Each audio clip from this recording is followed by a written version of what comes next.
Hello everyone.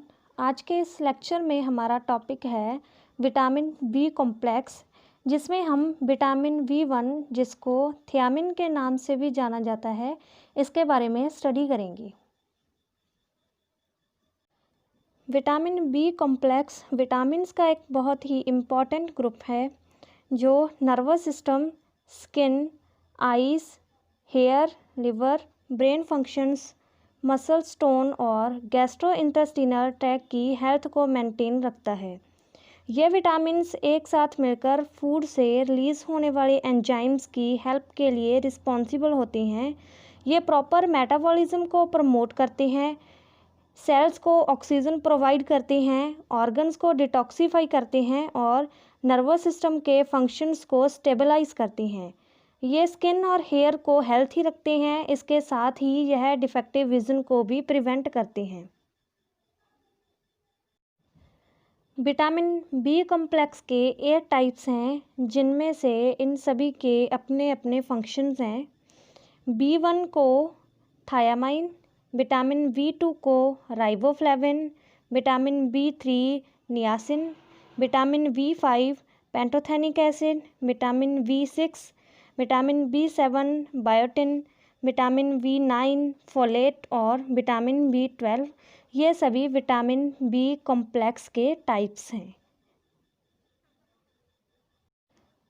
आज के इस लेक्चर में हम विटामिन बी1 मीन्स थायामीन के बारे में स्टडी करेंगे। विटामिन बी1 को थियामिन के नाम से भी जाना जाता है और यह विटामिन बी कॉम्प्लेक्स फैमिली का एक मेंबर है।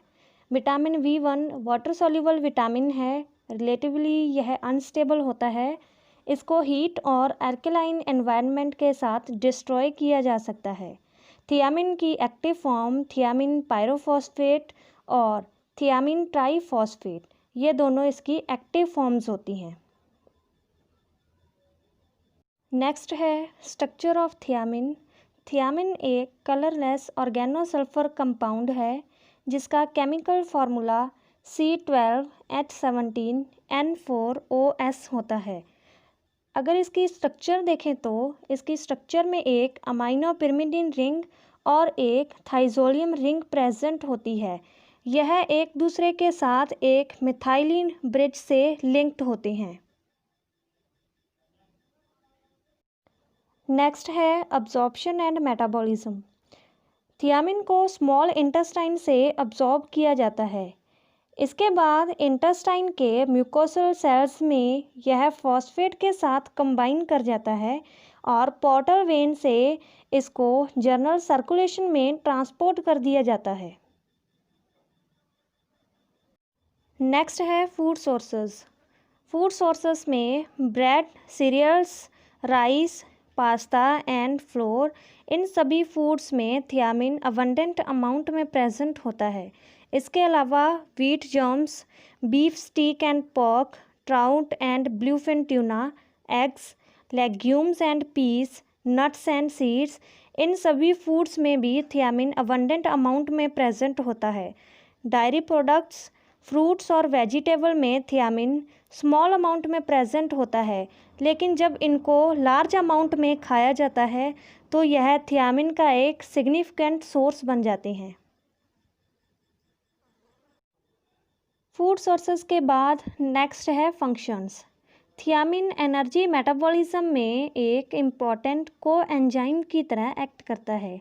थियामिन कार्बोहाइड्रेट्स, प्रोटीन्स और फैट्स के मेटाबॉलिज्म में भी रोल प्ले करता है, जिसमें यह कोएंजाइम की तरह एक्ट करके राइबोज की प्रोडक्शन करता है। थियामिन मसल कंट्रैक्शन और नर्व सिग्नल्स के कंडक्शंस में भी इम्पॉर्टेंट रोल प्ले करता है और यह पायरुवेट के मेटाबॉलिज्म में भी यह इम्पॉर्टेंट होता है। फंक्शंस के बाद नेक्स्ट है डेफिशिएंसी। विटामिन बी1 की डेफिशिएंसी से बेरी डिजीज़ कॉज हो जाती है जो कार्डियोवैस्कुलर, मस्कुलर और नर्वस सिस्टम को अफेक्ट करती है। बेरी 3 टाइप से होती है, वेट बेरी, ड्राई बेरी और इन्फेंटाइल बेरी। इसके बाद एक और डिजीज़ कॉज होती है विटामिन B1 की डेफिशिएंसी से, जिसको वेर्नेक्स सिंड्रोम भी बोला जाता है। विटामिन B1 की डेफिशिएंसी से ऑरल म्यूकोसा की सेंसिटिविटी इंक्रीज हो जाती है और बर्निंग टंग इसका एक कैरेक्टरिस्टिक है। Weight very mainly cardiovascular system को अफेक्ट करती है, जिसकी वजह से सर्कुलेशन पुअर हो जाती है। इसकी वजह से टिश्यूज़ में फ्लूइड भरना स्टार्ट हो जाता है। वेट वेरी के बाद है नेक्स्ट ड्राई वेरी, जो मेनली नर्वस सिस्टम को अफेक्ट करती है। इसकी वजह से नर्व्स की डीजनरेशन स्टार्ट हो जाती है। नर्व्स की डीजनरेशन सबसे फर्स्ट आर्म्स और लेग्स में स्टार्ट होती है, जिसकी वजह से आगे मसल्स एट्रोपी और रिफ्लेक्सेस भी लॉस हो जाते हैं। नेक्स्ट है infantile very. Infantile very mainly infants में होती है, जिनकी एज 2 से 4 मंथ्स तक होती है। यह डिजीज़ उन इन्फेंट्स में होती है जिनकी मदर्स थायमिन डेफिशिएंट होती हैं और वो इन्फेंट्स ओनली ब्रेस्ट मिल्क पर ही फीड करती हैं।